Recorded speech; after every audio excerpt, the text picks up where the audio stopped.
পরিশ্রম যে কতটা তীব্র আজকে আমার পিছনে যে মানুষের যে কাজ, এই কাজের যতটা কষ্টের পরিমাণ, এই পরিমাণ দেখাতে আপনারা যাতে করে অলসতা ছেড়ে কাজে পড়ে নেবেন এবং প্রতিটি কাজে যেন সম্মানের, প্রতিটি কাজে অর্থনৈতিকভাবে আপনাদেরকে স্বাবলম্বী করবে।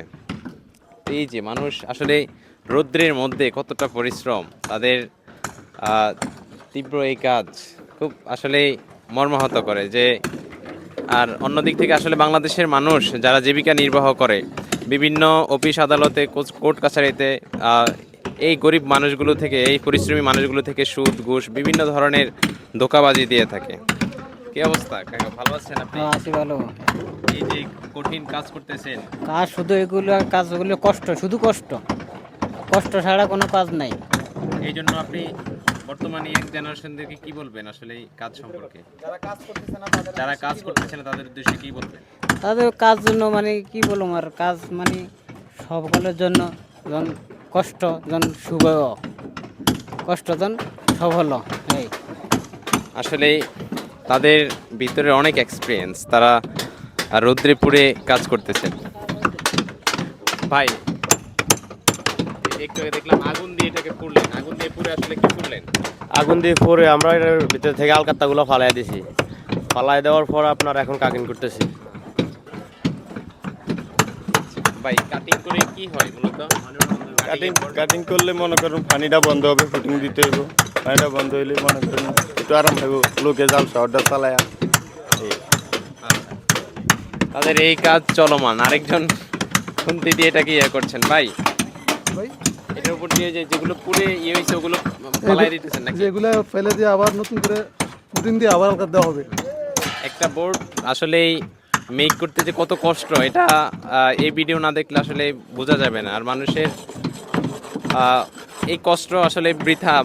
বাংলাদেশের মানুষের নীতি নাই। আসেন এদিকে আসেন।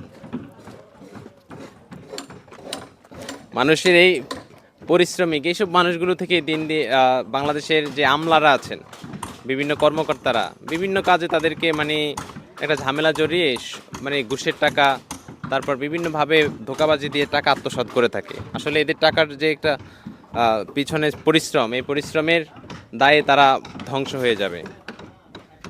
কি অবস্থা ভাই? ভাইয়ের নাম কি? শাহিদ। শাহিদ। এই যে একটু আগে দেখলাম এটাকে আগুন দিয়ে পুড়লেন, তো পুরার পরবর্তীতে আসলে কি হয়? পুরো কাটিং করতে হয়, ফুটিং দিতে হয়, পুটিং দিলে তারপর আলকাতা দিতে হয়। আলকাতা দিতে হয়। কি অবস্থা, এত কষ্ট পরিশ্রম করতেছেন, কেমন লাগতেছে? করতে করতে আমাকে অভ্যাস হয়ে গেছে এটা। আপনাদের অভ্যাস হয়ে গেছে? অনেক পরিশ্রম করেন, তারপর অভ্যাসে পরিণত। কি করার, জীবিকার নির্বাহ। এই যে আরেকজন ইয়াং ভাই, এই যে এগুলো সুতা দিয়ে কি করেন? এটার ভিতরে বলি। এটার ভিতরে জি বললে এগুলা যে যে ফাঁকগুলো আছে ওগুলা পুড়ে যায় নাকি? জি। আচ্ছা। কি অবস্থা ভাই? আলহামদুলিল্লাহ ভালো ভাই। এই যে অনেক পরিশ্রম করেন, আসলে দেখে মর্মাহত লাগতেছে। জি এটা কি রেগুলারলি এরকম পরিশ্রম? হ্যাঁ রেগুলাই ভাই, আল্লাহ 30 দিনই চলে, বুঝতে পারছেন? কারণ টাকার লাগি তো এত কষ্ট, বুঝতে পারছেন না? শুধু টাকার আমরা কারণ। দেখি যে বিভিন্ন কোর্ট কাছারিতে শিক্ষিত যারা মানুষ আছে জি তারা পরিশ্রম ছাড়াই কলমের মাধ্যমে তারা অনেক টাকা আত্মসাৎ করে থাকে আপনাদের মতো মানুষদের থেকে। অগ পড়ালেখা করছে তার জন্য হয়তো বা এই চাকরি বাকরি, আমরা পড়ালেখা করি না তার জন্য এত পরিশ্রম। তারা তো কিন্তু অনেক দুর্নীতি করে টাকা হ্যাঁ, নিয়ে, দুর্নীতি, আপনারা কিন্তু বিভিন্ন এখানে অফিস আদালতে যান না বিভিন্ন জি, জমি জি। সংক্রান্ত মামলায়, কিন্তু শিক্ষিত সমাজ আপনাদের টাকাগুলো মেরে দেয়। এই কষ্টটা আপনার আসলে কেমন মনে হয় আপনার? অনেক কষ্ট হয়, কারণ যেহেতু আপনার এই যে অফিস আদালতে যে আমাকে মানুষে যাইলো আমাকে টাকা মেরে খেতেছে, এত পরিশ্রম, এটা তা কষ্ট হবে না? এগুলো আসলে বাস্তবে না আসলে মানুষের মায়া দয়া হয় না।